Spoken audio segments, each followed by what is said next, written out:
If you want news and rumors that appeal, welcome to the Dusty Wheel.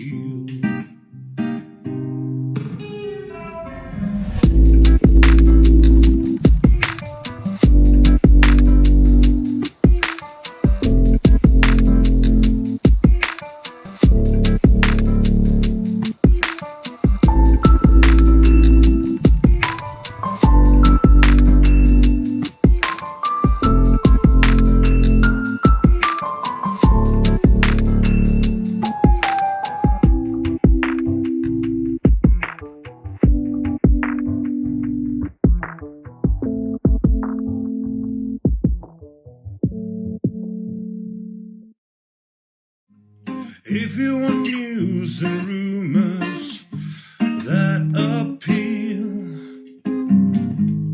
welcome to the Dusty Wheel.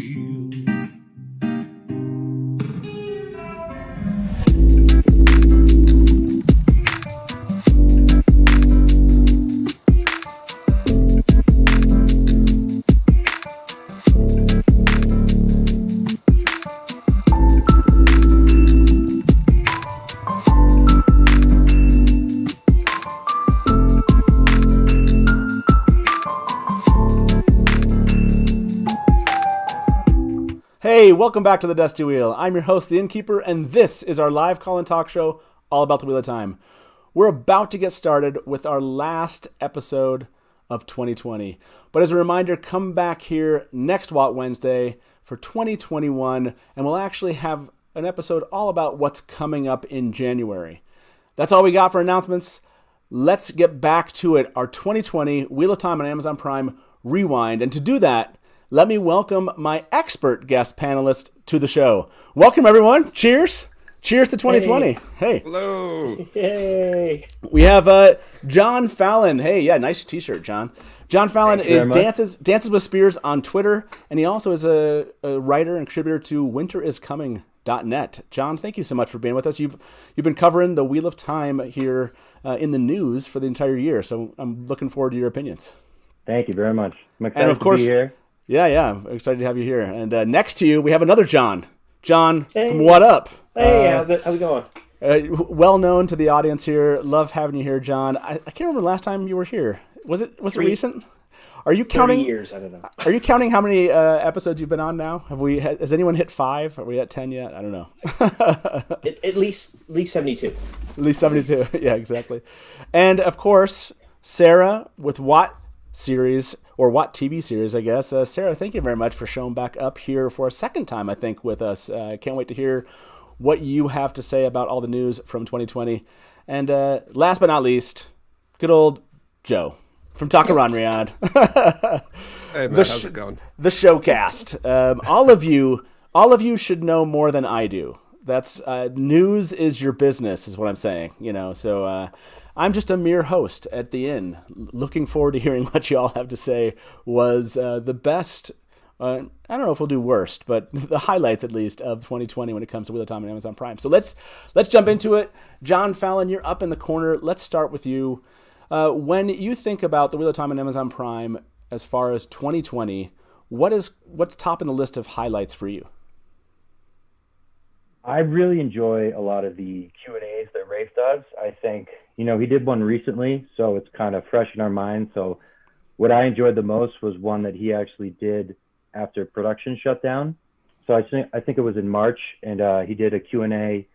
Per usual, he did it on Instagram, and I just thought it was a lot of information that just sort of calmed me down in a period where I was panicking because, production was shutting down and I was scared things were going the wrong way. But he was awesome answering questions, getting that behind the scenes look. So when he was talking about like how Harriet and Brandon Sanderson, how they were in set in Prague, and they just kept giving them advice. And I think when Rafe was considering changing things, they tried to keep him in line. And so I enjoyed that. I enjoyed that Q&A a lot. I think he's truly honest about the production. And if we didn't have that, as like if I was a hardcore book fan and I don't think I had this interaction with Rafe and I saw the show, I don't know if I'd be like blindsided by some of the changes that they've made. So I'm just really appreciative of Rafe and how he's been in constant contact with this community, even before it really gets going into like sort of like non-book fan viewers. You know, it's not like they're doing that sort of stuff for them. I feel like this stuff is for us, and it's awesome. I appreciate it a lot. Yeah, I think that's definitely has to be considered one of the highlights of the year, which is just how often Rafe has interacted with fans, right? I mean, and I think he's actually kind of repeated certain themes in his answers all throughout 2020, which is like, there's going to be some changes. I'm not making crazy changes. You know, these things are seen by other people you trust, like Harriet, Maria, and Brandon. You know, I care about the books. You know, I have Sarah Nakamura, the Wheel of Time TV consultant, here with me. Like, we're trying to make something true. And I think he actually brought up that, you know, what is it? True to the heart and spine of the Protect books. the heart of the He's spine. protecting the heart of the spine. I love that quote. I love that quote. Anything else stand out to you about the Q&As that we've had to the three of you? WoTUp, as I'll call you, John, tonight. Anything that, like, when it comes to 2020, other Q&As that you thought were really kind of like highlights of the year for us? As far as Q&As goes with Rafe, I liked how honest he was, if that's the best way to put it, because he's not dancing around the fact that they are making changes and it's adaptation, but it's still going to be the heart and soul of the books, or like you guys said, the heart and spine, they're going to protect it. But I like that in the last Q&A, and I won't curse, but I like that he used plain language in one of his answers, and it wasn't corporate or it was like people just talking back and forth, and I love that. I thought that was really neat because it helped a lot of people, I think, identify with him as a person rather than just as the showrunner. Yeah, there's a funny moment. I think Sarah was in chat with us, and she said something like, "Oh man," I think she alluded to something like, he even goes further than she does in like giving answers. Like, he feels like he just gives things out there, and I think she was just kind of like, "Whoa, I can't believe he said that." So yeah, there's a lot of cool moments in that one. While we're talking about Rafe's interaction with the fans, I think this is definitely a highlight. Had to have been Rafe's zoombomb here at JordanCon, and so I have to play a little clip of that for us. And it's a funny clip, at least for me, because I was there and I did not know that Rafe was going to show. So let me throw this clip up here for our viewers, and just enjoy this little Rafe zoombomb moment from JordanCon. Well, welcome everyone that's watching here, and especially our special guest. This is sudden, so thank you for being here. No, I just thought I would zoom bomb you, but don't let me disrupt everything. Oh yeah, yeah. Okay, the guy in charge shows up. It's not going to disrupt nothing. It's fine. Wait, are we broadcasting live to people right now? We are live right now. Yeah. You guys on my screen, so it feels very safe and comfortable, as if it's not. Right. There's no one actually. This is what I always used to tell Brandon. There's no one else here. No one's watching. Let's just talk. So if you want to see that, by the way, if you want to see that full thing, you just go check out JordanCon on YouTube. You can see the entire interview, I guess, with Rafe. The moment we just showed here was when Rafe had just jumped in, and I was a bit surprised. And so I joked about kind of handing it off to him maybe. And he's like, no, I'm just here to listen. We're like, yeah, you're just here to listen. Just the guy that's running the show. And there's just a funny moment where he's like, this feels really intimate between us. Like, is everyone watching? And we're like, yeah, everyone's watching. No, everyone's not watching. Don't worry about it. Kind of moment with him. So, yeah, that was a fantastic. I think the Rafe Zoom Bomb has to be one of the top moments. And for those of you that are watching in chat, we're gonna try to pare this down as we talk about these things for a top 4 or 5 moments that we all agree on here as a panel. And at the very end, have you all kind of pick what you think out of those was so much fun. Let me maybe kind of keep going around the circle here. And WoTUp? Obviously the Q&As were fun. That Rafe Zoom Bomb moment, Rafe's interactions with fans has to be the highlight, or a highlight. For you, what else is up there on the list of highlights from 2020? Seeing Emmon's Field. Like seeing the official set picture of Emmon's Field, and they put that out. That was glorious. There's no other word for it. I mean, I I squealed like I was 6. Like it was great. Yeah, that was the day one, the day one shot they gave us of Edmonds Field. Yeah, they I think WoTUp Prime posted a throwback to day one on WoTUp Prime set. Can you tell where we were? Which we all kind of quickly figured out was Edmonds Field. We had also seen a lot of images that had been. This was a commonality, right? And this is a good thing to bring up. The connection between them showing us some set photos and then all the other photos and set photos, if you will, unofficial and official, that we saw throughout the year. This one that he had of that day one at Edmonds Field kind of paired nicely with some unofficial ones we had gotten. I think Narg had posted a couple of these, which is showing some buildings that we wondered if it was Edmonds Field, and it kind of confirmed it for us. Is there another set photo that you think was really kind of a highlight of the year that you remember seeing WoTUp from 2020, like that kind of paired well with this as far as like amping up your excitement? Well, that was the beginning, and I think WOT series photos of the set that we believe is Faldera is probably the other bookend to that, because that's near the end, and that is just as exciting, because we didn't get to just see the set. We saw the actors on the set. We saw Rand. We saw Egwene. That was the other bookend to excitement for me for the whole year. Yeah, that's a good. Oh, I didn't think about that. And obviously it makes logical sense to kind of begin with Edmonds Field and end, if you will, with Faldera for the year, as we consider that. And maybe Sarah, like to that point, WOT series, you guys put out some images that showed a lot of, from the outside and the inside, and then eventually kind of an image that a photographer had posted of the actual set in action. Is that some of your favorite photos that we ended up seeing this year, or do you have other ones that you think were just as nice or just as much of a highlight? I think in terms of, things that made me run around shrieking, oh my God, that was definitely the top in terms of set photos, because they were just so good. And I remember just sitting there zooming in as far as I could and like looking at everything, and there's the Heron Mark sword, and it was that's definitely, I think, the highlight in terms of set photos. I think that and the Waygate portal thing. Waystone portal gate. The Waystone portal gate moment. I think that was really cool too. I mean, it wasn't an official photo or a really good photo even, but I think it gave a good sense of kind of the scale of what they're really doing for their sets, and that was really cool to see. Yeah, that's a good one. We have that photo. Let's show that for fans, just to remind you. This was that, I don't know, for me it was like really cool that these fans, they had like almost a vacation shot, it was like their family in front of it. They were allowed to go there, right? And so Taylor, you can throw up the unofficial portal stone Waygate. Yeah. And this photo we have up on the screen actually shows the green screen that was there, and also a picture of some of the writing staff when they had done a visit. I can't remember where they had visited, but they had visited this place in front of kind of stone structure that looks really similar to what they ended up building for this. I think it was in Bali. Was it Bali? Okay. Mm-hmm. Yeah, so it was kind of fun to kind of see all these little shots together. The staycationing fans that got a shot of what seems to be, I feel like now after all the news, I feel like that's definitely a Waygate. Does anyone doubt that this is a Waygate? Or is there anyone that thinks this might be a portal stone or something? I see lots of shaking a head. No. That is one of the most fun. I think that one has to be up there when it comes to highlight from set photos, especially on the unofficial side.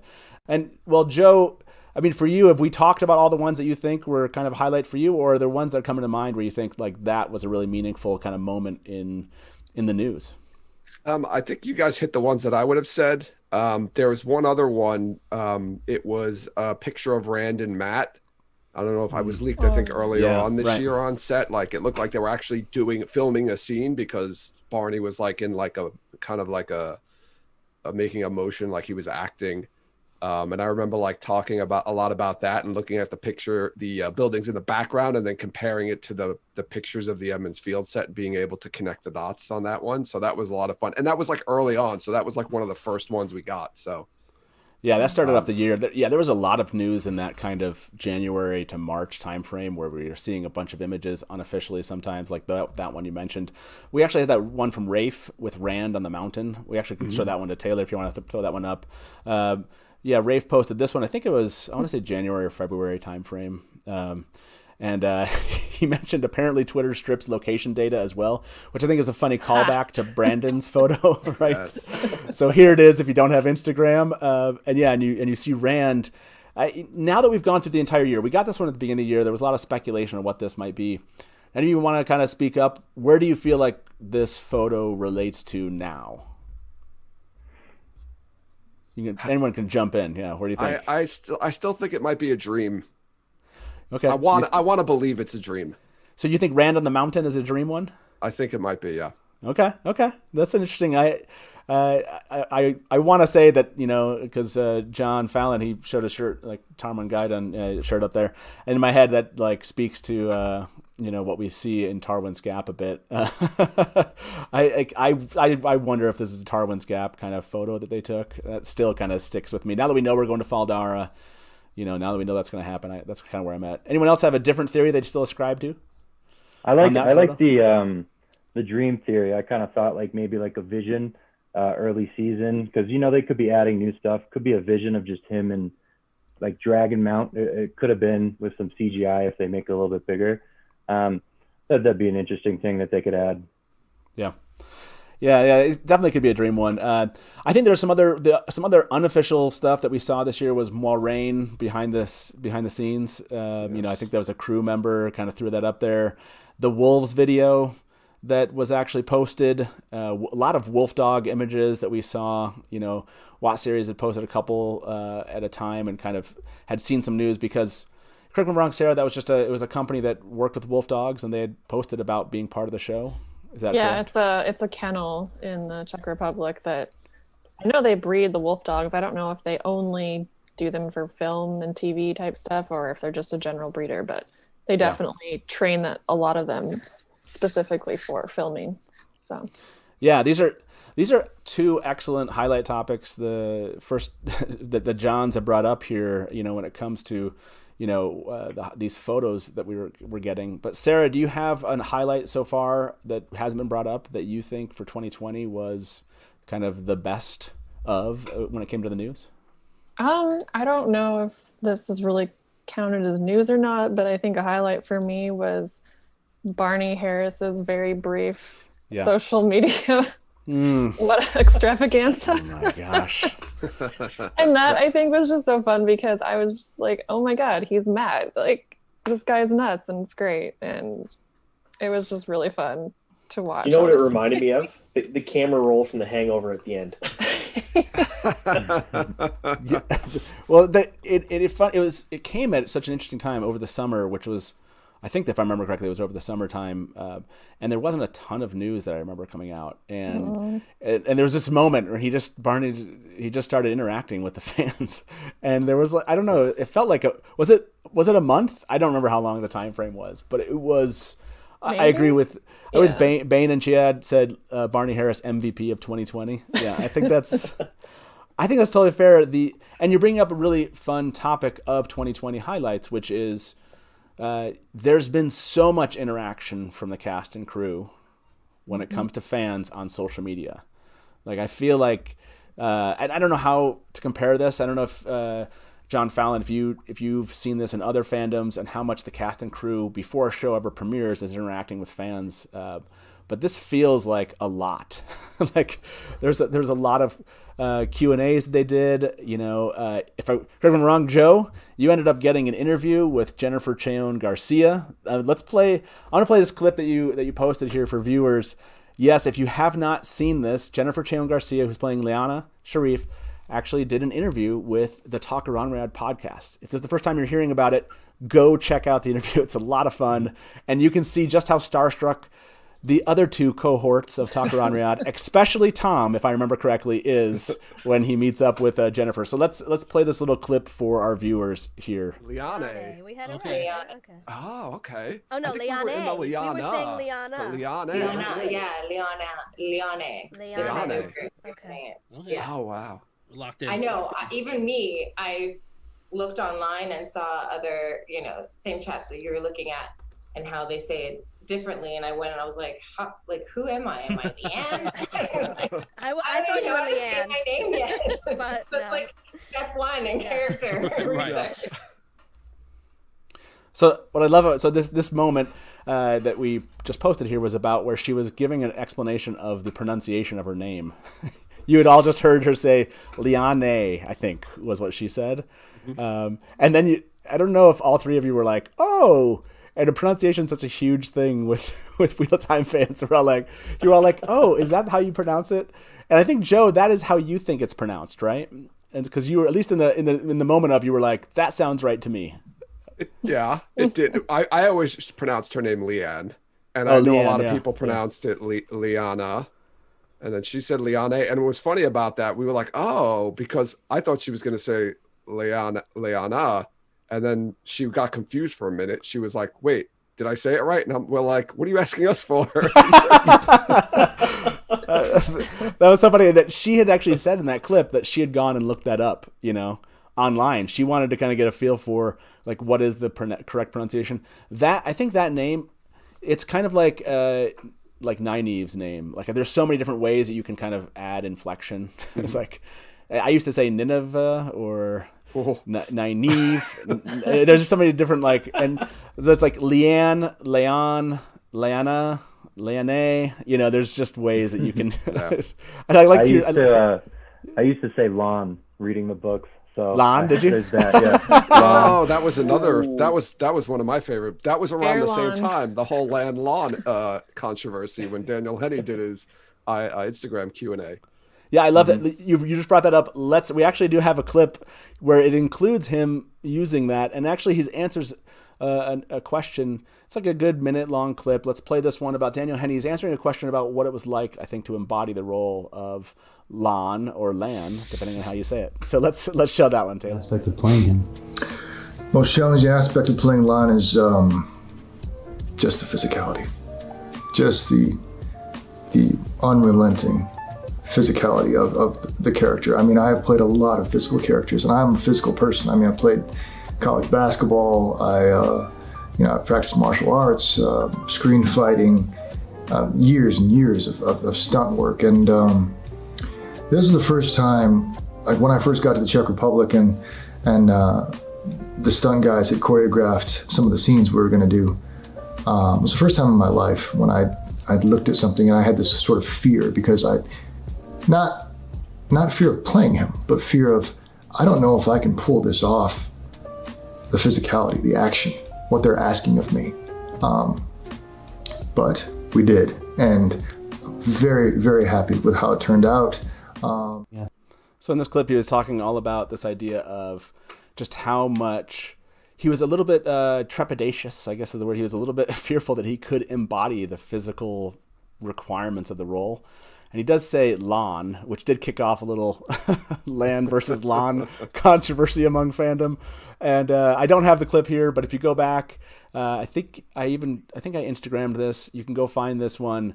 I Instagrammed a little clip of Robert Jordan saying Lan. So I'm going with that. That's right. From the words of the creator's mouth. From the words, yeah, exactly. I'm going with that one. Just like you said, Tarvalon. Same thing. Tarvalon. Tarvalon, not Tarvalon.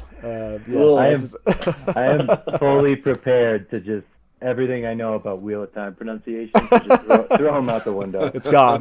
Yeah. It's gone. There were so many of these, and we did get a couple of these clips. I think these are some of the most fun. I'm glad you brought this one up, Sarah. Just the cast and crew interactions when it comes to social media.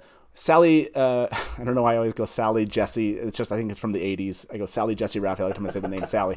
Sally Richardson Whitfield did an interview on Instagram. She's the director, if correct me if I'm wrong, for Block 3 episodes 5 and 6.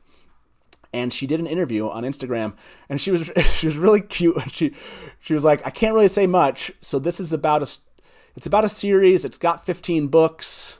Rosamund Pike's in it. I can't tell you which one it is. Maybe I've already said too much. It's a really funny moment. And then here she describes kind of some of the decisions that she got to make. So let's play this clip from Sally Richardson Whitfield. You're picking out props. You're in this particular show. I'm part of new wardrobe that's going on, approving new cast. There's a new character in it that is a something is, more of a fantasy character. So I have to make a lot of decisions on that.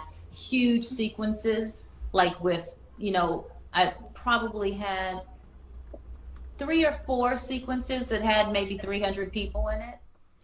Yeah, like she says this is when we first got some idea, if you remember this one, some scope like of how big the production might be. John from WoTUp, do you remember this moment when you heard the number 300 and what you were thinking when Sally said, yeah, there were some 300 people and there's carts and there's animals and there's all this stuff, and I'm getting to make wardrobe decisions and how to portray this fantasy creature.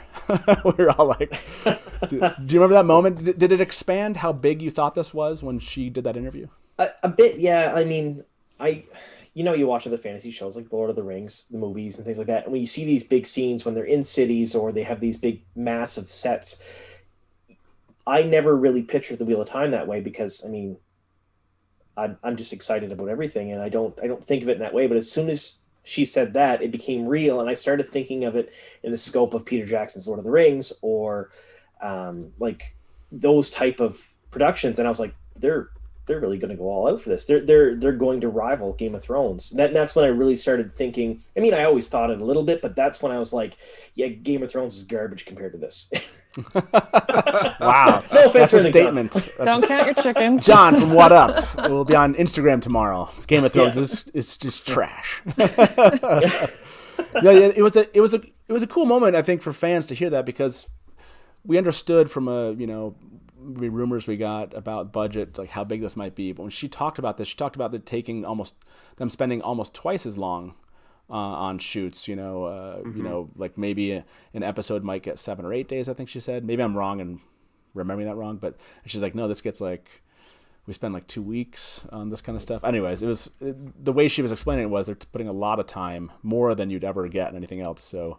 I think even in Game of Thrones terms. Well, to the 4 of you, are there other kind of social media moments that you remember from the cast and crew that you think are, while we're talking about this, that were highlights from the year? I just want to so Matt, Barney was great with his Instagram posting, because that was when filming was shut down. I mean, but his post really didn't have anything to do with the show or really anybody in the show. But Priyanka Bose was, in the beginning of the year, she was posting a ton of photos of her like hanging out with the crew and all of them together. And I thought that was awesome. That was like one of my favorite things, is just seeing all those posts of them like going out to dinner and, just hanging out off set. I thought that was really great.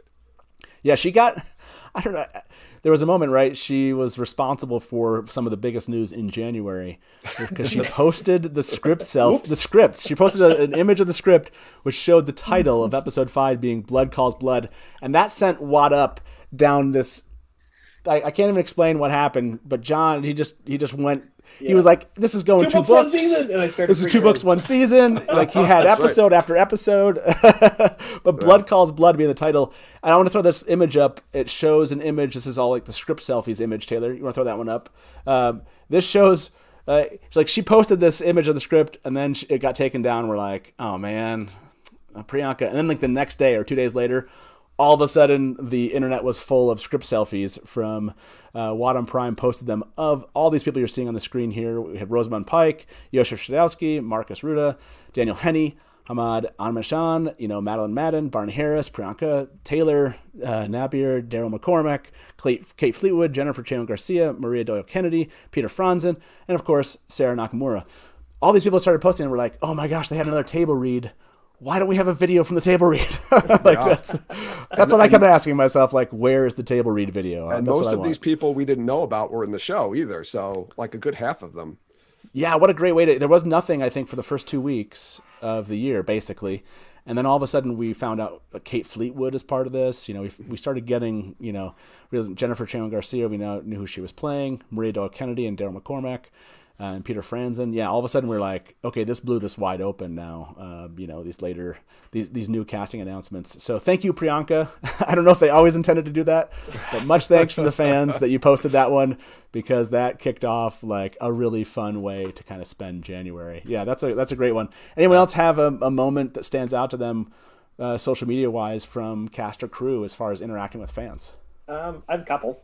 Yeah, go for it. First one is Daryl McCormick. He pulled a Priyanka pose. he certainly did when he was interacting with the fans, and he was posting pictures of he's living his best tanker life and the sword and things like that. I mean, for any other, in his mind, he probably thought he was being very sneaky.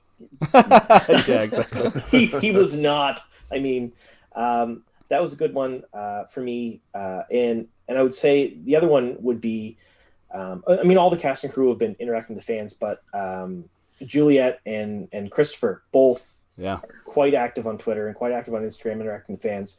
And I've actually forged a little bit of a friendship with both of them. And we talk a lot every day and stuff.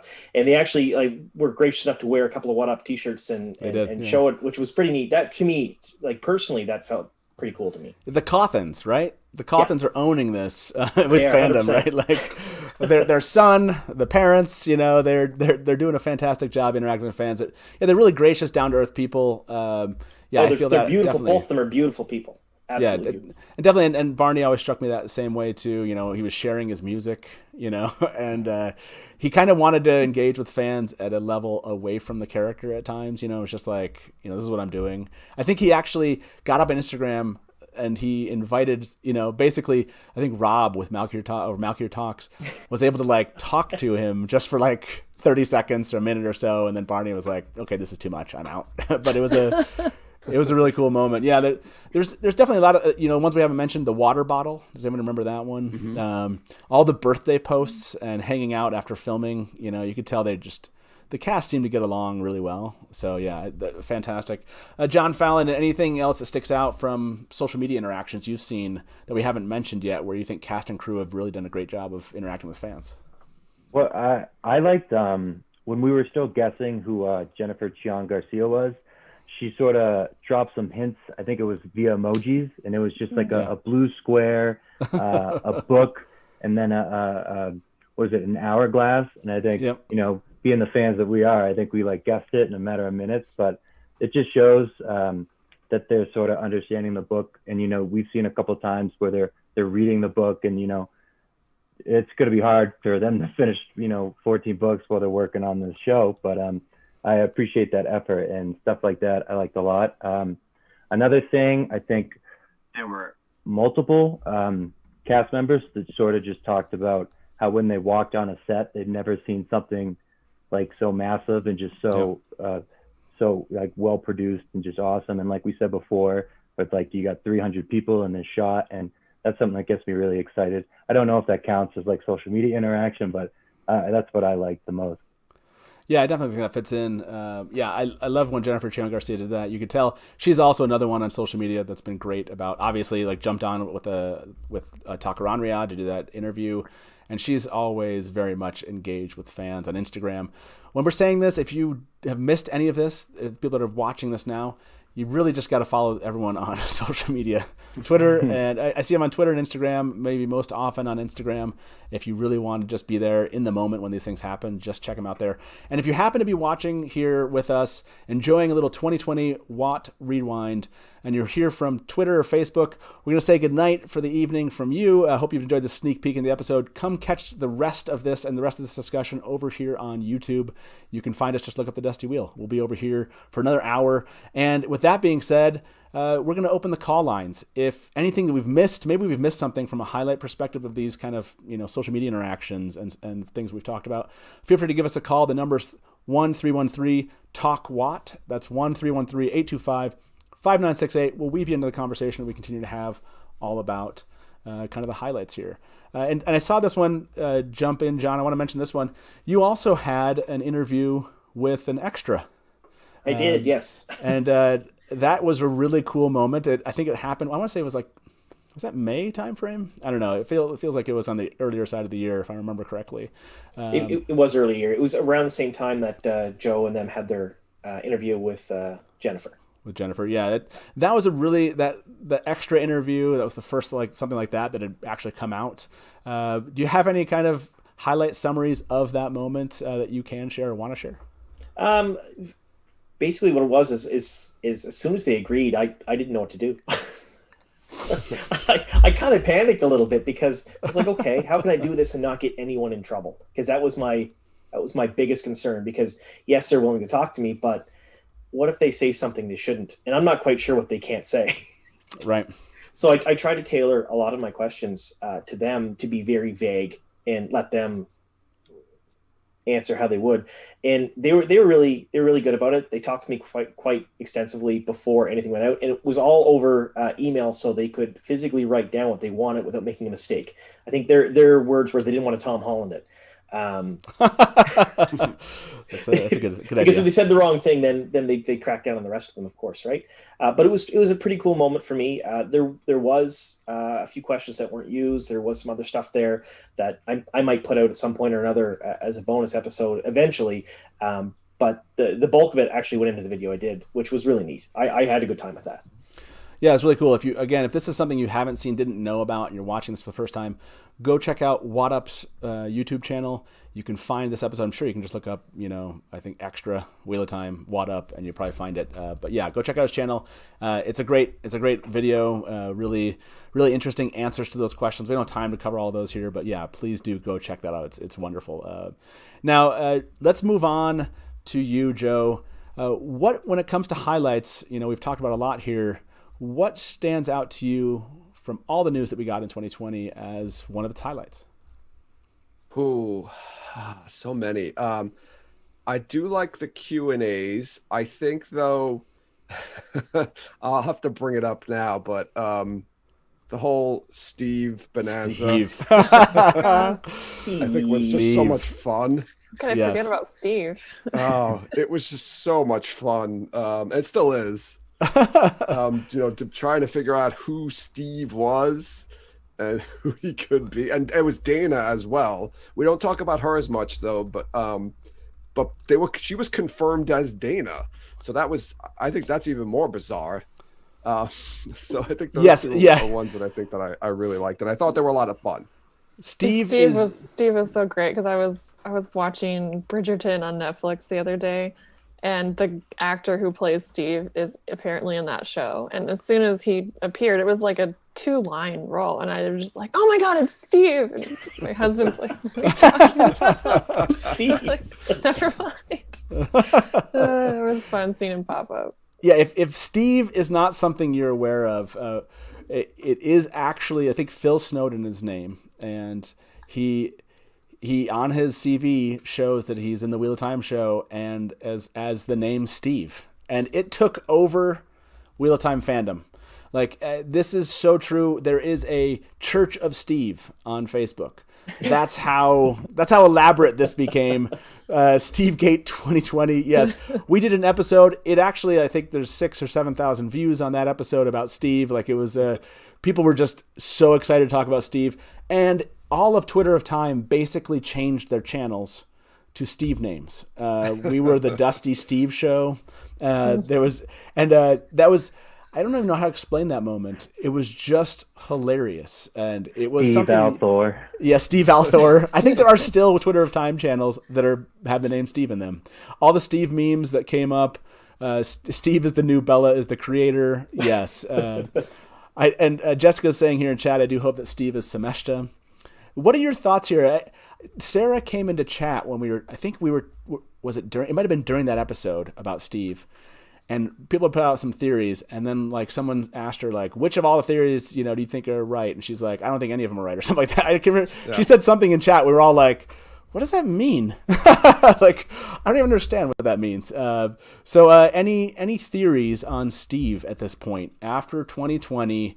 Where do you land, Sarah, on what or who you think Steve is? I just think he's some random guy in an inn or something that they put a name on his CV. I really don't think it's any huge conspiracy to hide Shamael or whatever. Right. That would be cool. I mean, I hope I'm wrong, but I think he's just the background character. Like, all of his roles have been things like that. I mean, in the show I just watched him in, he, like I said, he had 2 lines and that was about it. That seems to be the type of roles that he does. So that's my guess. I like the idea that he's the Green Man or something. That's a much more out there in my opinion. But hey. But yeah, it's funny. Sally just said in chat, and this is true. Rafe Rafe knows all about the Steve and even mentioned him in one of the Q&As just this last week. As far as keeping this meme and this idea about Steve going. I don't think it's going to end anytime soon. Anyone else have strong feelings about who Steve is going to be? I think Sarah's right. I think he's going to be villager number 3 shoveling hay or something like that. Like he's just, and I don't even think they're going to say his name in the show. I think he's just like on paper he was Steve. That's who he is. Well, Sally's saying that Sarah said all the theories were right. I'm like, oh, he is everything then. He's Steve is all, and I think that is true. Steve is definitely whatever Steve becomes will be less than Steve is today. So Steve is the wind. That's true. Rafe did say he tried something kind of different with the wind. Yes. He was curious how we might interpret it. So you put on a cloak and he just went like this. I think Steve is the wind is a fantastic idea. I like this idea a lot. Steve. When it came to these community news moments, Steve is one of them. Anything else standing out to you four about other kind of moments among fandom this year that we haven't brought up that would kind of be in line with Steve?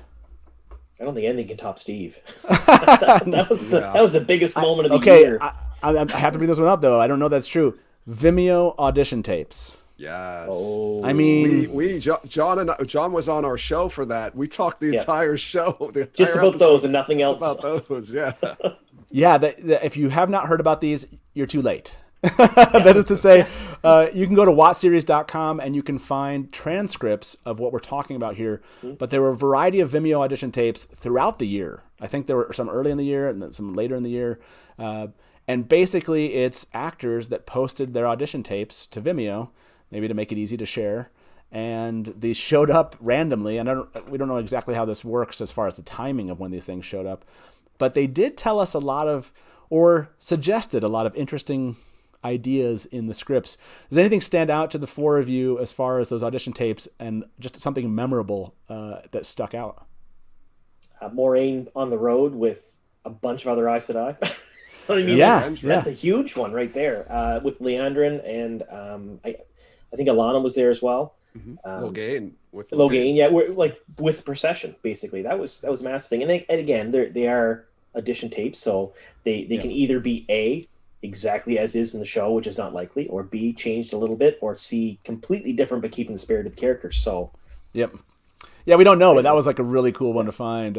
John Fallon, do you remember these audition tapes coming out, and what was your thought when they came out, and like what stuck with you? I did see them. I think I had to do the transcripts, but I remember I liked the names that they used at the time. They couldn't say Rand, couldn't say Egwene, so I can't remember the names off the top of my head. I'm trying to look for it right now, but it was Natty Eliza for and Radon. Yeah.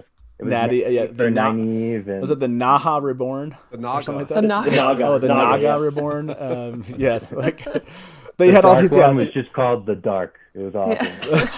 Yeah. The Dark. I love it. Dark. Yeah. The audition tapes were fantastic. Again, if you'd like to kind of get some insight on how the process works, we don't know if these things are real in that sense, but if you want to get some idea of how the process works, you certainly can bring those or go check those out. Like I said, WOT Series has transcripts. They're a lot of fun. If you haven't seen them, they're fantastic. Why don't we bring a caller in now, then weave that in, and we can jump back to some other community highlights. But let's bring our first caller in. All of you know this caller. Let's welcome Lancer to the Dusty Wheel. Norm, how you doing tonight? Hey, Norm. Everyone, happy Christmas, and in the words of Eddie Murphy in Trading Places, Merry New Year! So where's my glasses to all of you guys? Yeah, you too. What's going on, man?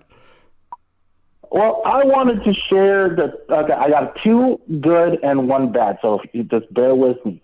One you guys mentioned was Pam's sword. I love sword play and weapons of finesse destruction, as I say. So seeing Pam's sword was pretty tight. It was pretty nice to see. But the one thing you guys haven't mentioned yet was the nice table read that we got in the beginning, the nice little 2-minute video that we got in the very beginning that Amazon dropped for us. I thought that was pretty cool reading for the episode 1 table read where you got your Smash to Black from. So that was That's pretty true. Yeah, cool to see. That was, the only reason we didn't bring that one up was it was 2019 technically. So, but that was an amazing. Oh, bro, I just want to be. It's a technicality. I just want to be. We weren't trying to be obtuse. We just, didn't meet the requirements. Yeah, 2019 was like what, 5 years ago, I guess now. So that's true. Look, it only began like in that August frame, so it's like let's move it all in. No, the table read, that did shock me that we didn't get more table read videos like that. I kind of was expecting that. However, what we did get here at the end of the year, we'll cover that. We'll play these for fans. WoTUp Prime has released, just like Lancer brought up here. They released these little teaser trailers, and I've done 4 of them now. And honestly, it's been a lot of fun. And I think it's been a lot of fun. They've learned some lessons, I think, which is pairing Rafe's Q&As with them, to me, is fantastic. So the 2 of those things together is awesome. And so we'll definitely have to cover those. What else when it comes to 2020 stands out? If I had to ask you like your favorite piece of news of all the news that happened in 2020 related to the Wheel Time and Amazon Prime, Norm, which one would you pick? Just a single one. Okay, I would have to say then the little clip that we got of Egwene and Perrin in that little that minor clip that we got with the reverse Aes Sedai symbol, and it was reversed, dagnabbit. Going the wrong way, but just hearing them and the mad speculation of what scene that was, and the crypticness that Rafe gave us, that only one person got it right, but only off by one word. So yeah, that was probably the coolest, since Matt, you said I had to pick one. So yeah, that would be it. That was a cool moment when Rafe did that. If you don't know what we're talking about, you can go back and check out Rafe's Instagram account. We played this video. We'll play it here for you shortly. It was the clip of Perrin and Egwene, and then Rafe basically offered to fly someone out to Prague and have dinner with him, if I remember correctly. Yeah. And he was like, just kidding. If they could guess what moment this is. And then someone got within one word. And mine is still alive here, and I can't wait to find out if I was one word away from being, my guess is still up there with all the parameters or requirements, qualifications that Rafe brought up as far as what answers. So that's a great one, Norm. Thank you very much. You for us, I think last week, for those of you watching, Norm was one of our Dusty Wheel highlights. Norm, I always appreciate you calling in, man. You have great comments. You will live in infamy with your rant. From back in, I want to say, February or March, we did a rant and rave moment, and Lancer called in with an amazing rant. And if you haven't heard it, go back and find that episode. It's fantastic. And I think we actually posted it to our Instagram account. You can find it there. It's 3 minutes long, I think, and I had to cut him off at some point, but it was fantastic. Norm, man, have a happy new year, man. We'll talk to you soon, okay? You guys take care. Happy New Year to everyone, to you too, guys. You too. Happy New Year. Goodbye. Happy New Year. Yeah, we'll bring one more caller in, then we'll jump back to some news here, and because I know this caller is calling internationally, I don't want to make him wait too much longer here, so let's bring in to the show Malky Talks, or Rob. How you doing tonight? I'm good. How you doing? We're doing fantastic. We're just talking about all the news, man. We're getting ready for 2021 by leaving behind memories of everything that we just experienced. So what's going on? What are your thoughts as far as your highlights for 2020? Well, my highlight just got bogarted by Lancer, but I can't be mad at him because he's awesome.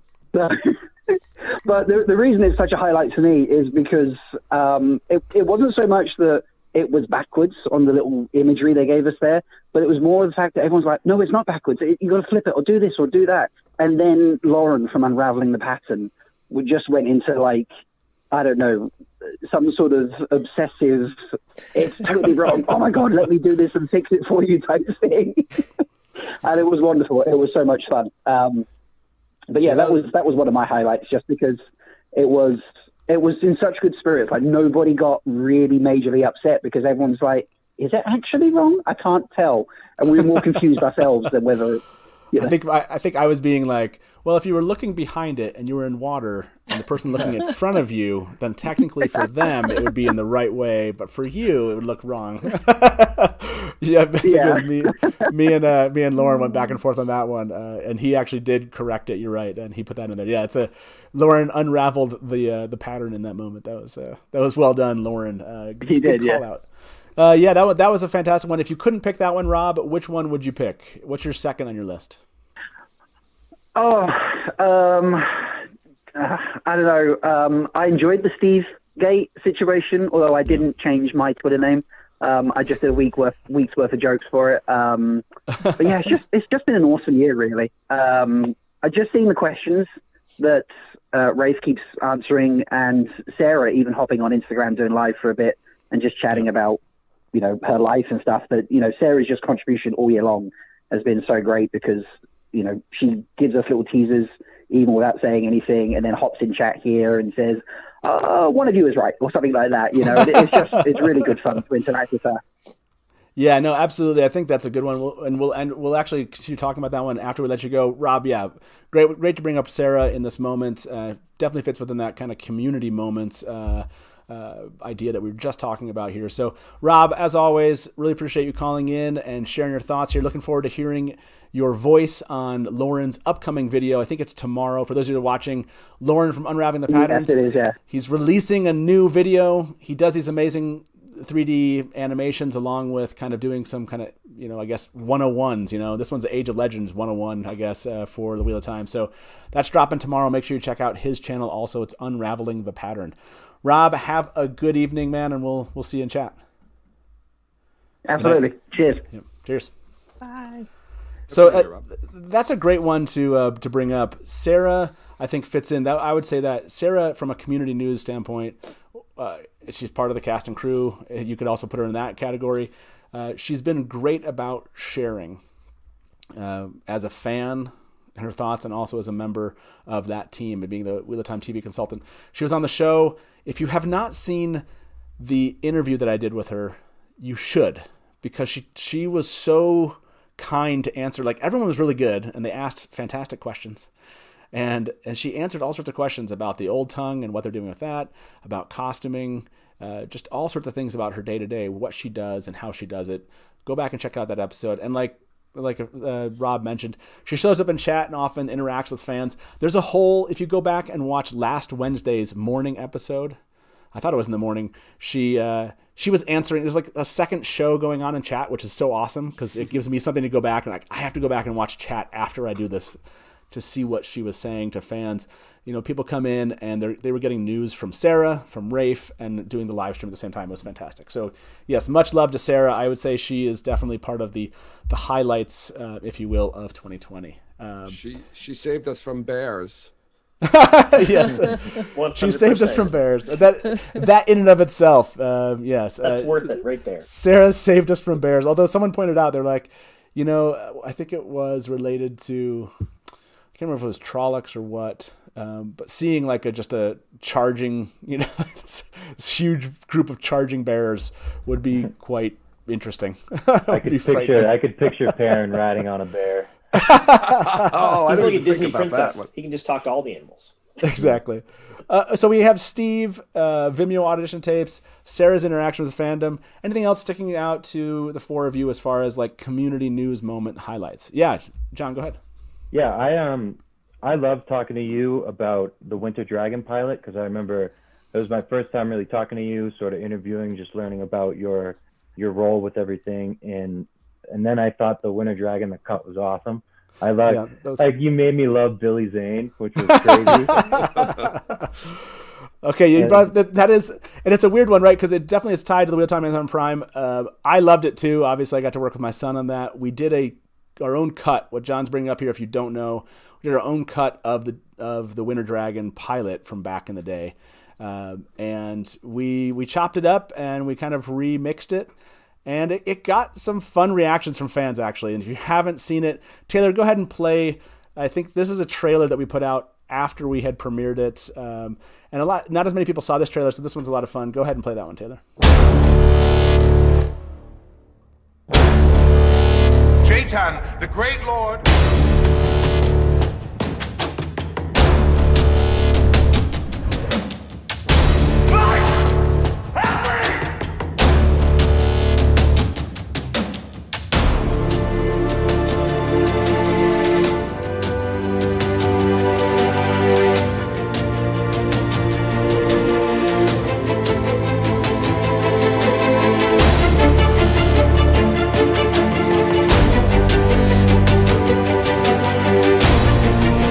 Yeah, one of my favorite moments from that is that Max Ryan, who plays Luz Theron Telemon, he actually sent us a note and said, "Great job." So I was like, "Oh man, that is so cool that he said that."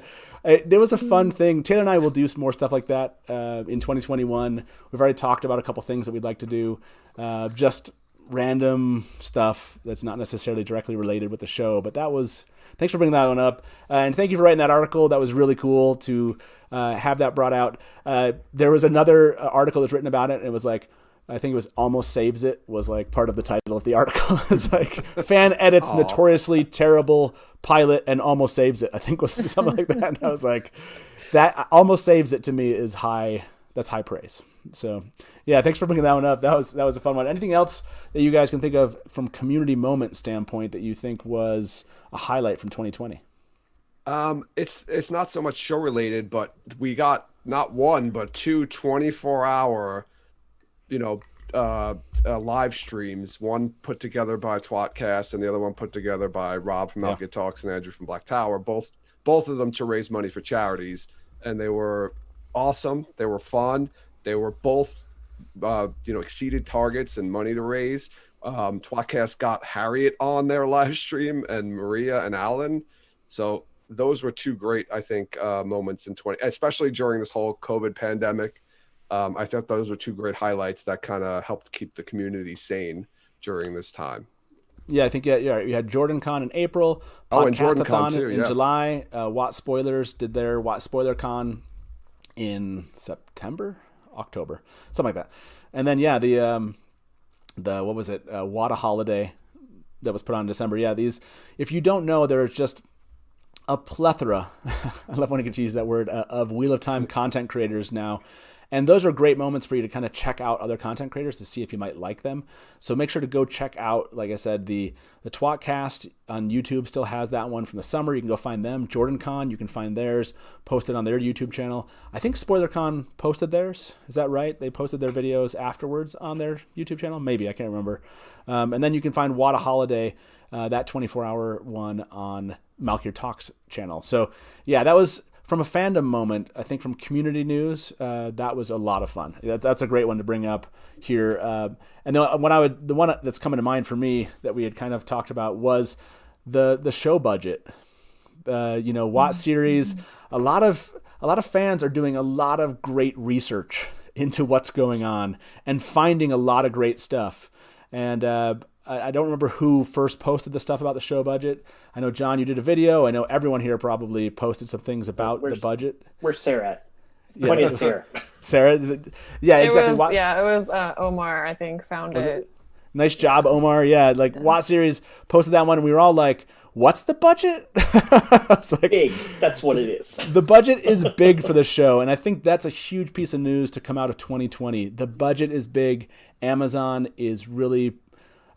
look at just the quality of the cast and crew themselves, but then when they talk about the actual, stuff they're putting together, 300 people in this scene that, Sally is there, directing, you have so much money and time being spent to get this right. And we have a showrunner that is a fan, and we have fans involved from a consultancy standpoint. So yeah, all of that news to really kind of settle in 2020. I think this goes to a point you had made earlier, which is I'm coming out of 2020 really happy with where we are from a fandom perspective, because where we could have been is much different, right? And so yeah, that one sticks out to me. Anyone else have any before we get to my favorite highlight of the year? It's your show. Well, let's bring Andrew in. Let's get Andrew as a caller here. Like I said, if you have any comments, you think we've missed some things here, I'll bring up my top highlight here shortly. But yeah, if you think we've missed something, give us a call here at 1-313-825-5968. But yeah, let's bring Andrew into the show. Andrew, welcome to the Dusty Wheel. Hello. How are you doing tonight? Thank you. Happy New Year, you all, everyone on the panel. I will say, Norm stole my original thing, so I had to do a pivot on the fly. Did Brandon's release of his photo come out this year? I think that was November. Was that last year? I think it was last year. If that wasn't, then I'm gonna do a last minute audible, and it may not be funny per se, but I think it showed how the fandom can come together for a good cause. And I would say that yours, Matt, you and Daniel Green's collaboration about the trying to argue, saying that it's not cool to say that the cast should only be white. Gotcha. Yeah, that was a big. I think that was a really powerful thing, and because of that issue, and what it stood for, that you guys took it the bull by the horns and tackled a very difficult topic, but very professionally, and I think made excellent points. Although, I mean, in my opinion, you're preaching to the choir for me, but that's sure. I still thought it was. I still thought it was an excellent, well done video. Yeah, it was. If you haven't heard about this, there's obviously. I understand that's a serious topic, but. Yeah, no, it's a very serious topic, and if people are watching this and don't know what we're talking about here, there was a lot of commentary from fans across all social media, about basically broke down to skin color, and that became kind of this like calling card for a lot of fans, making all sorts of comments about what they thought the quality of casting was, and this is somehow breaking with Robert Jordan's vision.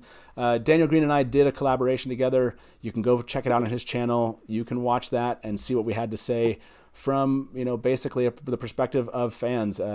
Robert Jordan's notes, actually digging into the books and finding what the books say. Like I said, it's a controversial topic for some fans, but it's a conversation I think was really useful to have.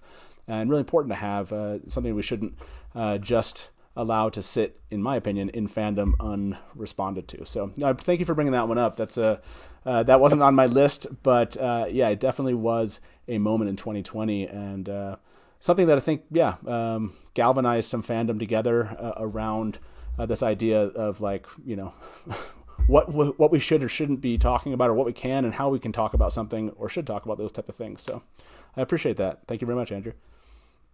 And have a good year. Yeah, you too, man. Hey, Happy New Year. I'll talk to you soon. Yep. Bye-bye. Bye. So, sorry about that. Lost everybody. Now, when it comes to these videos, before I get into what I want to say is my highlight of the year, I do want to mention and play all these videos that others have talked about. They've called in and said, what about these Wheel of Time on Amazon Prime? Whoever is, it seems like Wheel of Time on Amazon Prime's kicking up their game, right? Like they're engaging more with us. We had, I guess we counted on more getting information from the cast or whatever it was. But now it seems like Wheel of Time on Amazon Prime really wants to connect with fandom. And they started doing that a little bit earlier this year with a video of the Wine Spring Inn. So I just want to remind everybody, these are like 15-second clips. We call these teaser trailers. This is certainly a highlight of 2020, is these 4 teaser trailers. So let's play this first one, and let's just chat about these before we get to my final note here. So this one about the Wine Spring Inn is fantastic.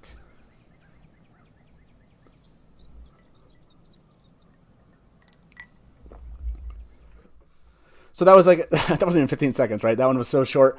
We got like an image of the Wine Spring Inn. All the fandom went mad, crazy. Like, there it is. And then, of course, it took 5 seconds. People were like, how many chimneys does it have? They're like, there's not enough chimneys.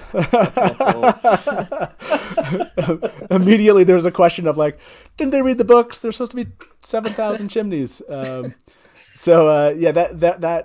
Wine Spring Inn image was kind of the first of these. And people were like, well, that's just, we want more than that, right? Of course, fandom asked for more. So the next one that came out, I want to say it was the audio clip. And maybe this is a note to Amazon. We've had callers call in. I think I went and looked. This is one of their top viewed of the ones they've shared so far, is the audio clip. This is a simple audio clip of Perrin and Egwene. So if this is any note on how crazy Fandom will go when they get an actual trailer, because this is 15 seconds and we get like 2 lines of text here. I want to talk about this one afterwards. Taylor, go ahead and play us this Perrin and Egwene moment.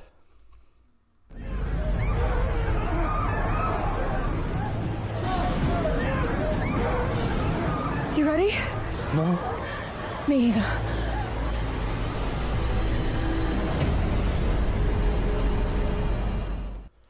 Yeah, Sarah, do you remember when the little short 10-second, whatever, 15-second audio clip of Perrin and Egwene came out and what you were thinking?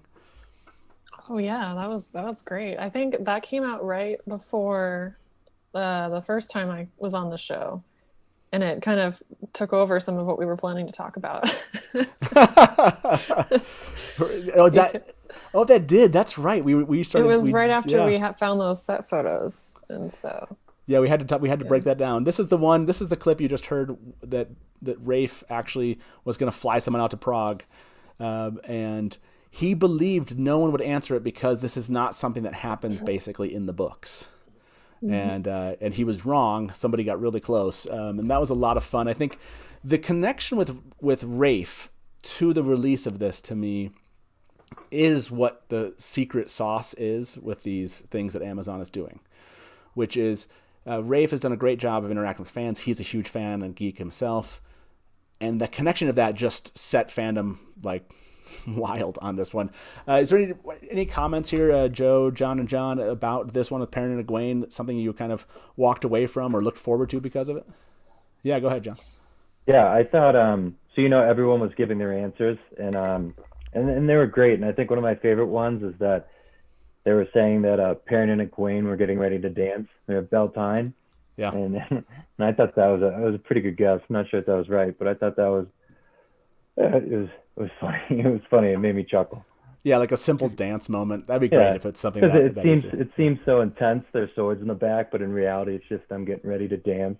Because you know how nervous the Emmonsfield boys get around women and stuff. So it's too funny.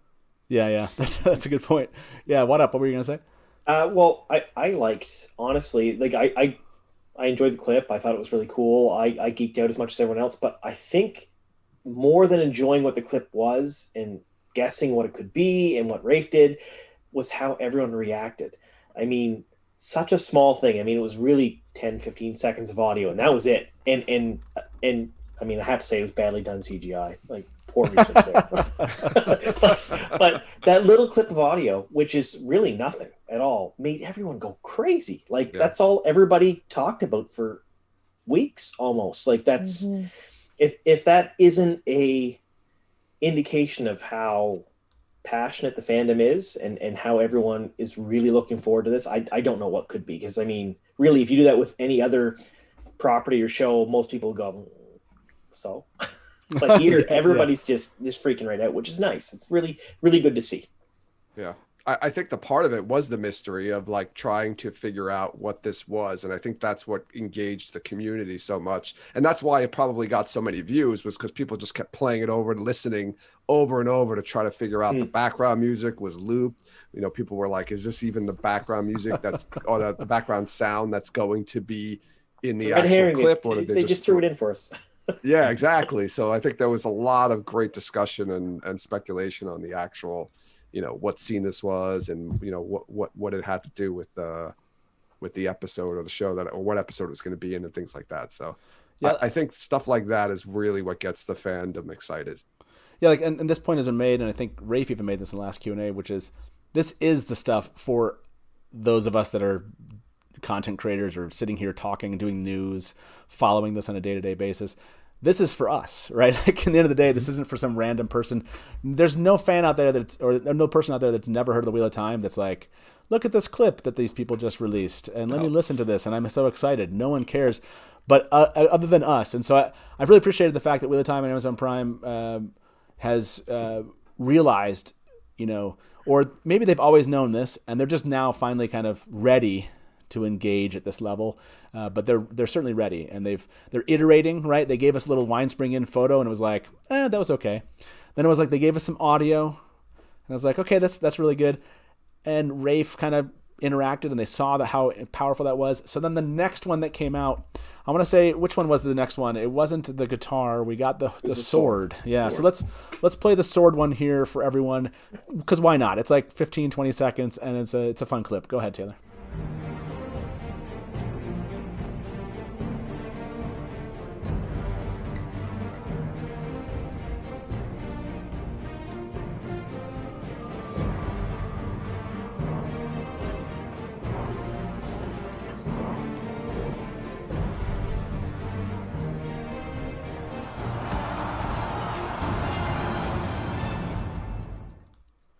And I want to say that they said after this clip came out, was it Rafe that said that was a real shot? I thought somebody said that was like at the very end of that clip that shows like as it's pulling up away from it and it shows that it's in the woods, that was an actual shot from the show. I thought I heard that comment. Does anyone remember that? I thought I heard that. But anyways. I know that for the guitar one, Wheel of Time on Prime said on Twitter that the last shot was actually on set. Like they actually put a tweet underneath when they were just transcribing what was going on. It was like animation and then CGI and then that's what it is. Whatever. And then the last one was set, but I don't remember them saying about the sword, but I do know they said about the guitar. I swear they did that same exact thing for the sword one, which is they did a tweet afterwards that said like at the very end of it was from the actual show itself. Mm-hmm. The sword one was, again, it was fun, but then Rafe did a Q&A with it, right? Mm-hmm. I think it was like a Twitter Q&A, and he's like, I'm going to answer the first 10 questions, or I think it was first 10 questions or whatever it was. And Daniel Green ruined it. Everyone freaked out at Daniel for asking his question. Poor Daniel. No, everyone freaked out. I was like, come on. But yeah, he answered the questions that got the most likes or something like that. Again, one of these paired moments between like, let's talk about this thing that we did. And I anticipate this continuing to happen here for the entire 2021 until we get a premiere, which is Rafe and the team over there showing us some things that are happening and why they've made certain decisions that they've made. Right? This isn't going to ruin the show for anybody, but it does go a long way in kind of engaging with fandom, which I think they've done a great job. I just want to piggyback off that and just, again, reiterate that they do not have to do this. This is not, they're not marketing. We are going to watch the show regardless. We're all insane, hardcore fans. So, I see people from time to time complain, oh, why don't we have any trailers yet? And it's like, no, they're not going to start doing that until much closer to release, because that's for the general audience and we're not their core target audience. We're not going to be the ones that carry the show. And this is purely just an awesome gesture to the fans. And I think that's really cool that they're even bothering to do any of that. So, yeah. And I've been saying that for a while too, Sarah, is that we are not 100% not the target audience. There's not enough of us. I mean, there is a lot of real-time fans. There's a lot of people who've read the books, a lot of people that will watch the show, but it's the tens of millions of people who have never heard of it before. That's who they're going after. They're going after the Game of Thrones fans and the Witcher fans and the Lord of the Rings fans. They're going after all those other properties, people who like basically a cool show. Like my wife never read the books, will never read the books. She hates fantasy. But she's watched The Witcher, she's watched Game of Thrones, she watched Lord of the Rings, and she's enjoyed them, and she will watch the show with me. But she'll never read the books. So how many of those people are out there right now that's who the show will mostly be made up of? That's their audience. Basically, everyone in my household, other than me. I mean, if you look at those videos that we're talking about, they've had like between 2,000 to 5,000 likes on Twitter. And that's it's such a tiny percentage of the people who are going to be watching the show. So they're really doing this for, like Sarah said, it's specific. It's a very targeted audience. They're doing for it. They're doing it for me, specifically me. Yes, for you, John, and for you, Sarah. No. And all the people who are watching this show right now. That's who they're doing it for. This is such a small, and it's a lot of work they're doing just for, a few thousand people to enjoy it. But I like how they're getting better and better. Like the Haramark Blade, they kind of tipped us off that they were going to be releasing something the day before, and everyone got excited and was like, oh my God, they're going to show a trailer, or they're going to, announce the release date or something ridiculous. And when they didn't, people were like criticizing them. Yeah, which is terrible. I mean, like, I think the night before they actually replied to one of my tweets, and they said the light willing, because I'd asked, we hadn't heard anything from them in a month, and they've been very quiet. I was like, will we hear something soon? And they're like, the light willing, and I freaked out.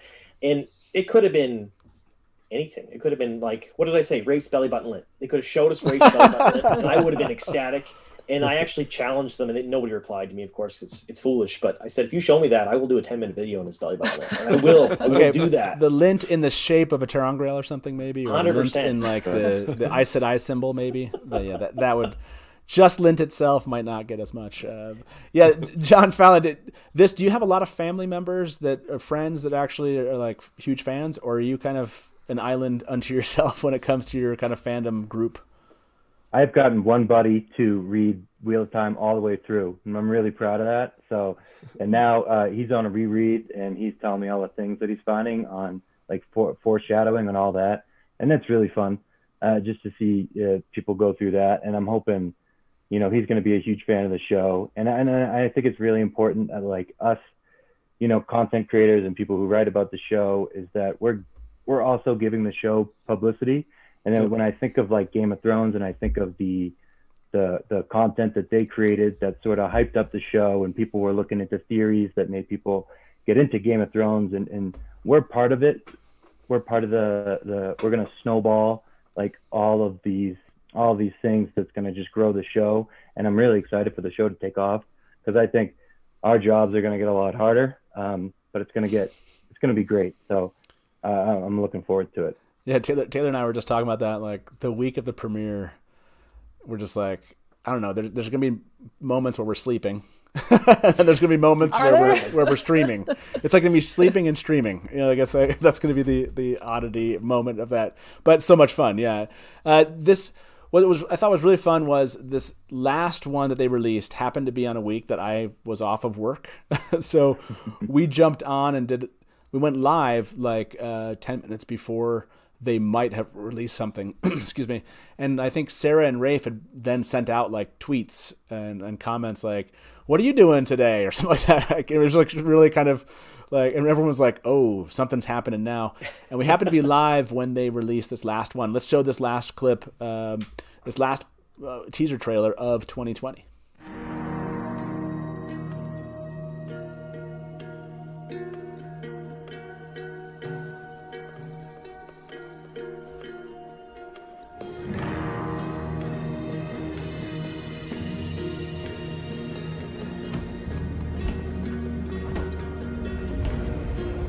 Donation for the Gleeman.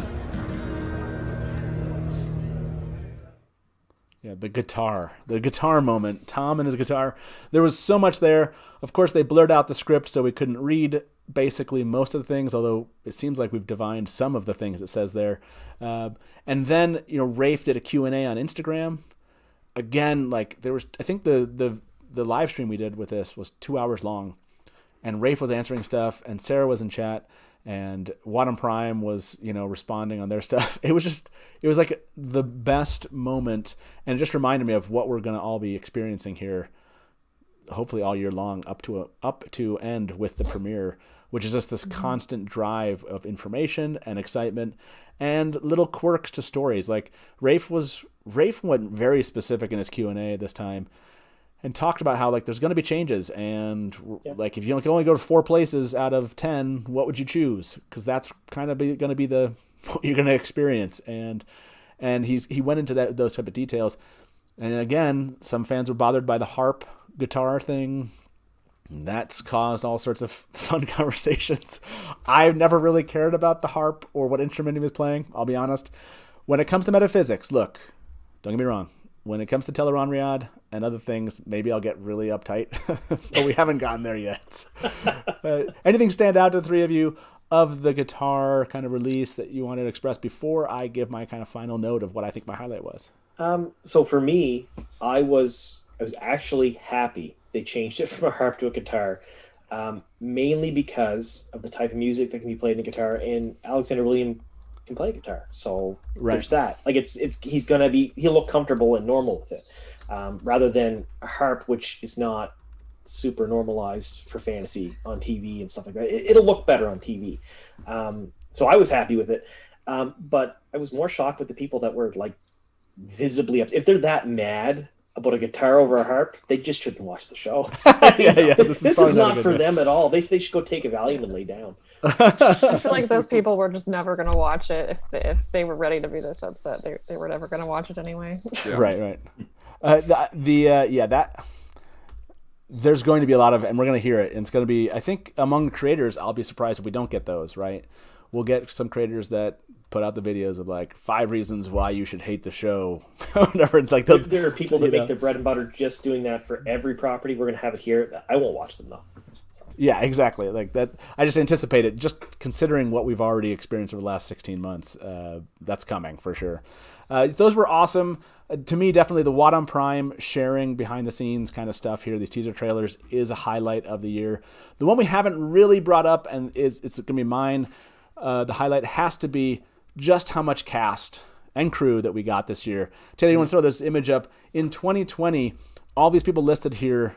We found out who Daisy Conger was going to be. Natty, Abel, I can't remember how to pronounce his name. Sen, Bran, Basil, Marin, Min, Eamon, Geoffrey, the Grinwells. I love the Grinwells. It's fantastic. Swan, Liana, Kareen, Stepan, Ilya, Rayan, Aram, Leandrin, Dana, whoever Dana is. And then we have all these unofficial ones that, thanks to some sleuthing by fans, just like from WOT series, we find out that there's other actors involved here that we will eventually learn who they are and who they're going to be playing. Obviously, Steve is one of them, Zahir, and Amer. I think we got Sandra. Is it Michael Channing? Or Thomas Channing? Sorry, Thomas. Yeah. And then we had 4 new ones. It was Zeke, Brandy. Trying to remember who the other 2 were out of that list. Miguel was one of them. Rebecca. Yeah. So we have all these actors that we don't know who they're playing. This is such a significant group of actors. They all have chops. If you go watch the stuff they're in, I can't wait to see what they're going to do. And I know that a lot of these actors are excited to interact with us as fans. Right? they're looking forward to that. They're just waiting. They're waiting to be able to talk to people. 100%. So that is, I guess that's a hope. When I look at this list of cast members, I'm hoping we'll get obviously the official announcements on the ones in the unofficial category. There's even more. There are more actors, right, that we don't see on this list that just haven't been announced and we haven't found out there. So I'm looking forward to that moment in 2021 when we can actually talk to them. Have them, be part of this fandom in ways that I'm sure they would love to. So that's definitely my highlight of the year, is just the ridiculous amount of cast members that we found out, either officially or unofficially. Does anything stand out to the 4 of you, about the cast announcements? Something that you thought was a highlight among all the cast that we got? We have we got young Swan, right? But much younger than we would have anticipated, right? Because we thought, okay, young Swan, we get a new spring flashback, but no, we've got like a 12-year-old Swan flashback, which is, obviously that's not in the book. So that'll be interesting to see what that's going to be. Yeah, Kira Chansa, she's a young actress that seems like it's clear that she's playing young Swan out there. So what that's going to look like is going to be really interesting in the show. I think with a lot of the casting announcements, and especially the last few we've gotten that weren't official, it certainly points to the extra stuff they're doing and the caliber of actors and actresses they're getting. So, I mean, if you look at the cast, they may not all be big names, but they can act. Like most of them are trained actors or actresses. They've done stage acting. The things they're in are really, really good. So Amazon is hiring quality people. So they're getting people who know what to do and know their job really well. And that's exciting. They're not just picking people because they think they'll look good for a role or they think they'll attract people to the property. I mean, there are some, maybe they did, but mostly they're picking people who can do their job really well, which makes me really excited. Because, I mean, I went back with all the unofficial castings and I watched stuff that Thomas Jahing and Sandra and Amir were in, and then Zeke and Miguel, and I went through and I watched a lot of their stuff. Some of it wasn't in English and I had to get subtitles and stuff, but they're really good. Like they know what they're doing. So I'm excited to actually see them on screen. Yeah, for sure. No, I think that's really what I said. I think wasn't it Amer that said they posted something about just how diverse it was on set. He had done a scene with all people of color, and it was a big step for him to do that, and that's amazing. I can't wait to see that stuff. Yeah, the international nature of the show itself and of the world itself, the way that Robert Jordan wrote it, it was always going to be this way, and I love that they went with that, right? That they actually, from a casting perspective, I think casting itself, this goes along with the casting crew, has been fantastic so far. Again, like I've always said to people, I know there's a lot of fans that are like, yeah, but I think this is going to suck. To me, I go try to check out their other work, and I haven't seen people that I thought, like, these are terrible actors, they can't handle this, you know? To me, it's like, it's just a wait and see of actually how it turns out. But from what I can tell, it's going to be fantastic. So just from an acting standpoint, from a talent standpoint. So, well, for those of you that have been here, sticking around with us for our last live episode, hopefully you've liked this video. Hopefully you're subscribed. If you don't know, I think we're like at 70 subscribers away from hitting 10K when Taylor, my son, will host his first show here at the Dusty Wheel. Make that happen because I want to be behind the scenes, you know, and put him in the spotlight. I can't wait till that's going to go on because switching the seats here is going to be a lot of fun. So if you aren't subscribed, you enjoy live Wheel of Time content like this on a weekly basis, please consider subscribing. We'd love to have you as a viewer. And I want to do an actual poll here at the very end with everyone that's in chat. Taylor, I think there's 5 options. You can choose, I think do you want to do A, B, C, D, E, or 1, 2, 3, 4, and 5, Taylor? 1, 2, 3, 4, 5. Okay, we're going to do 1, 2, 3, 4, and 5. I want to find out which grouping of Wheel of Time news from this last year you think was the best. So your first group, number 1 here, don't vote yet. Number 1 is going to be set locations and photos. All those things we talked about, like Rand on the Mountain, the day 1 photo, the Waygate, you know, the Moiraine images that we saw, the Wolves video. That'll be number 1. You think that those things were the highlight of the Wheel of Time on Amazon Prime. Number 2 will be cast and crew announcements. You know, learning about all of the cast and crew we got officially, unofficially, you know, even the extra casting announcements that we didn't talk about. We found out they needed bald Asians and barbers and puppeteers and twins and stuff like that. So if cast and crew, you think those announcements were your highlight, that'll be number 2. Number 3 will be the cast and crew interactions on social media. That's the Rafe zoombombs that Sally Richardson Whitfield interviewed, Jennifer Cheon Garcia, Daniel Henney, Barney Harris's social media. That's the cast and crew interactions. That'll be number 3 option. Number 4 is Amazon WoT Prime sharing these behind the scenes kind of teaser trailer. Is that your highlight of the year? And number 5 is the community news moments. That's Steve and Vimeo audition tapes and the Winter Dragon Dusty Wheel cut and reports about the show budget and all the kind of research that goes into finding out fun news. So there's your 5 options. Again, it's 1, set and location photos. 2 is cast and crew announcements. 3 is cast and crew interactions. 4 is Amazon WoT Prime sharing and interacting with fans and showing us teaser trailers. And 5 is community news moments, like Steve. So there's your options. I want to know what you think is the highlight. All of my panelists, if you're there in chat, you can also vote. Go ahead and Taylor, throw that to vote in there. You'll end up using, when you see this note show up in chat, you'll end up using !vote and then the number you want to vote for. So I know this is tough. Bane and Chia just said this is tough. I agree. 1, 2, 3, 4, and 5 are your options. This is a great question. This is so difficult, but I think I'm going to do this one. Let me go vote in my own poll here. I'll cover these options again while you're voting. Number 1 is set and location photos, unofficial and official. Number 2, cast and crew announcements, like who's going to be in the show. Number 3, cast and crew interactions, the Rafe Zoom Bomb, all of the social media stuff you see from the cast. Number 4 is the Amazon WoT Prime sharing stuff, all these teaser trailers we've gotten. And number 5 is the community news moments, like the Steve moments and the audition tapes, etc. So have all my panelists, are you guys there in chat? Have you voted? You're part of this? Yep. Awesome. Okay, we'll give everyone final notes. Any other kind of singular moments while everyone's voting here before we finish up? Anything we didn't mention that you're like, this needs a shout out? Yeah, go ahead, John. I got one. I don't think we discussed, because in one of the Q&As, he said that there is one Aiel in season 1, but we don't know who it is, and who it is going to shock us. So I'm wondering what everyone here thinks. Go for it. WoTUp. Who do you think the Aiel is? Avienda.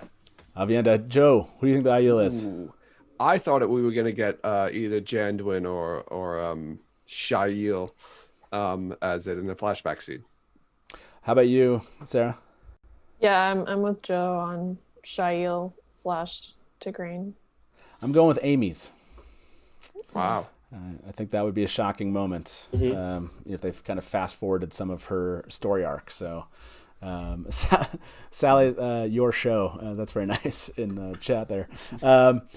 So that was a great one. The 30th anniversary happened this year. The 30th anniversary of the publication of the Eye of the World happened at the beginning of the year. That was a great way to kind of kick this time off. So definitely can't go and leave a show like this without mentioning that one. Anything else stick out to the four of you before we close up voting here and pick and find out? Yeah, I wanted to say, so I think we kind of mentioned it quickly before, but never really talked about it. So when those script shots came out from Priyanka Bose and then they wound up releasing that, we got episodes 5 and 6, the titles of the episodes, and that kind of threw the whole community into a tizzy about whether they were going into the Great Hunt, because those are chapter titles from the Great Hunt and how far. How many seasons? 2 seasons, 1 book. Nameless did a whole video on how they could do 2 that. 2 books, 1 season, or whatever. Yeah, 2 books, 1 season. I think that those episode titles were also like a huge fun thing to discuss and try to read into that. So we still got 2 more episode titles though that we don't know. So I'm hoping that we'll get those maybe before the show. So curious. Yeah, the 2 episode titles, who the Aiel is, a lot of stuff to still theorize about there. Yeah. Anything else that comes up? Any final notes on news that we didn't cover here? Any last minute before we end this vote? I mean, this isn't really news, but we kind of touched on it already. But I just think it's great how many new content creators were popping up this year. I mean, even just a little over a year ago, I remember going to YouTube and just trying to find any kind of Wheel of Time content, and there was like maybe 3 channels, like Daniel Green, Nameless, and WoTUp. It hardly existed. And so it's so cool seeing all the YouTubers and podcasts and websites and Twitter accounts and all kinds of stuff, and I'm just really excited to see how that continues to grow. I'd like to mention beforehand, if you don't mind, that to go along with what Sarah said, is with all of the new content creators and all these new people, I never would have met any of you or done any of this stuff if I wasn't part of this. And I've been on the Black Tower podcast. I've been on Talk'aran'rhiod. I've been on the Weed of Time. I've been on all these different podcasts. I've been on the Dusty Wheel. I've been with Lauren. I did shows with Rebecca. I've got to talk with people from WOT series. All of these people, like I've actually had conversations with cast and crew and production and things like that. All that never would have happened if the community wasn't as tight and as awesome as they are. So I want to say that my biggest highlight of the year probably is the community itself and all of these people. I mean, yes, there are a few bad apples here and there, but that happens everywhere. But by and large, 95% of everyone has been absolutely amazing and supportive of each other and supportive of all new content and channels. And there's no competition. Everyone raises each other up. It's something you don't see very often, and it makes me very happy.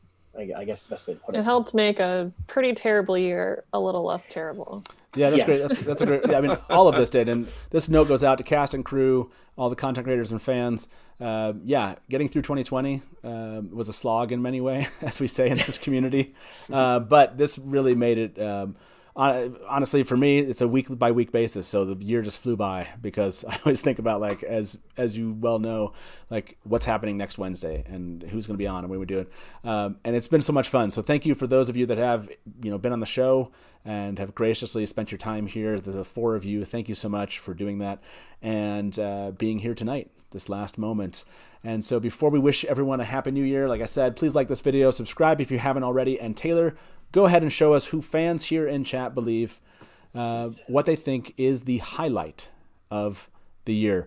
Number 3 was the most voted option with 31%, was among all of those. Number 3, to remind everybody, was cast and crew interactions. Yes, the Rafe Zoombomb, Sally Richardson Whitfield interview, Jennifer Chano Garcia, Daniel Henney, all of Rafe's Q&As, Sarah's interactions with fans, and all the social media images that we got out there.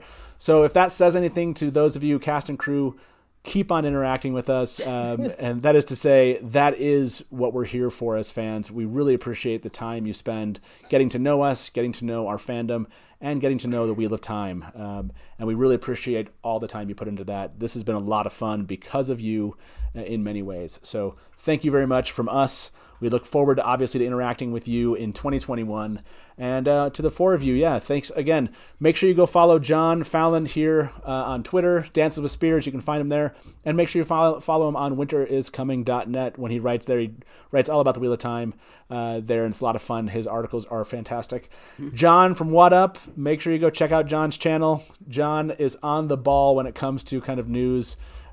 He tends to have fantastic insight and interactions that he brings to his channel. So go check him out. And of course, WOTseries.com. How can you go wrong? They have an excellent crew of detectives. If you've never heard of Geeky Airy, you should go check out Geeky Airy's YouTube channel. She's part of that group. They're fantastic, and I love. This sounds strange, but I love the ethics behind how you report the news. I really appreciate you guys care about the news you report, and that's really important to me. So thank you very much to WOT Series. And Sarah, thank you very much for being with us. And last but not least, Talk'aran'rhiod.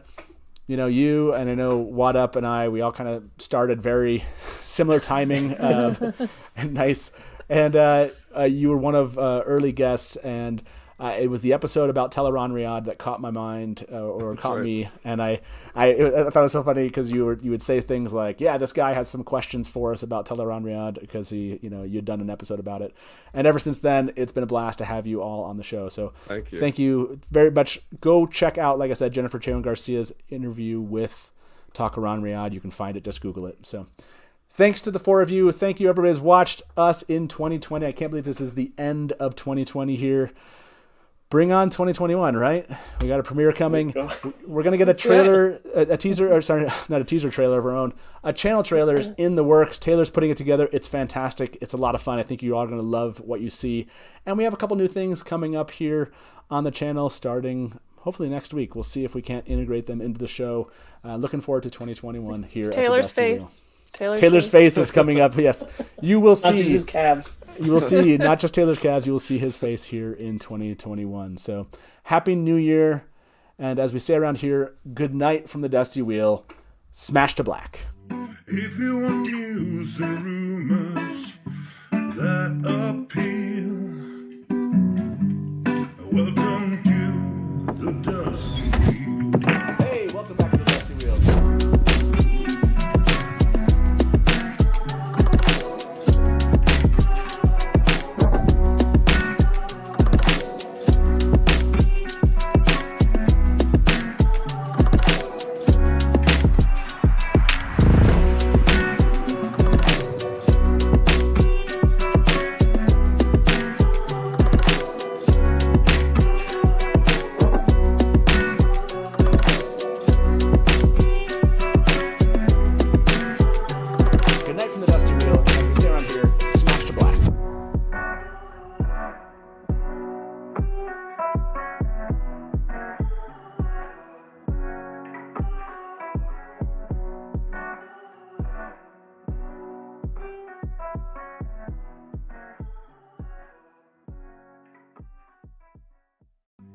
If you want news and rumors